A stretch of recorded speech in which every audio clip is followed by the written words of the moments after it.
mga naghahanap pa rin ng sakit ng katawan, eto pang para sa inyo, Desert Safari!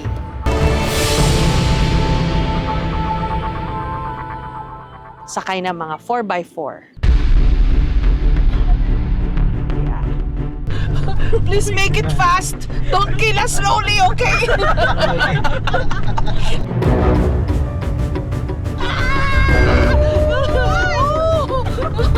Ay! Diyos ko, Day!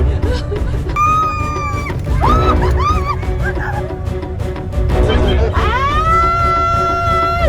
Free fall ito! Wala siyang preno! Nagpaikot-ikot pa! Oh my God! Ah!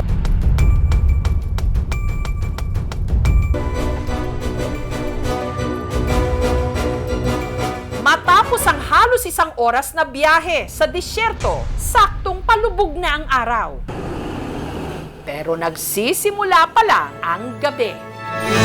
Akalain mo, sa gitna ng disyerto, may mga party-party!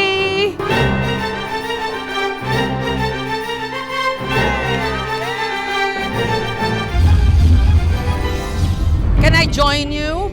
Oh, okay! We're from the Philippines. Yeah. Hinahamon nila ako eh. Hindi ko yata kaya ito. Ibang level sila.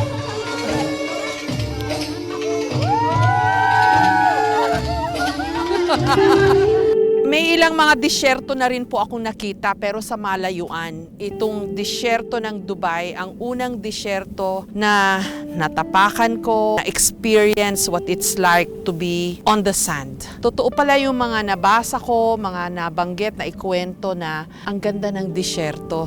At pag nakita mo to, alam mong may Diyos na lumikha.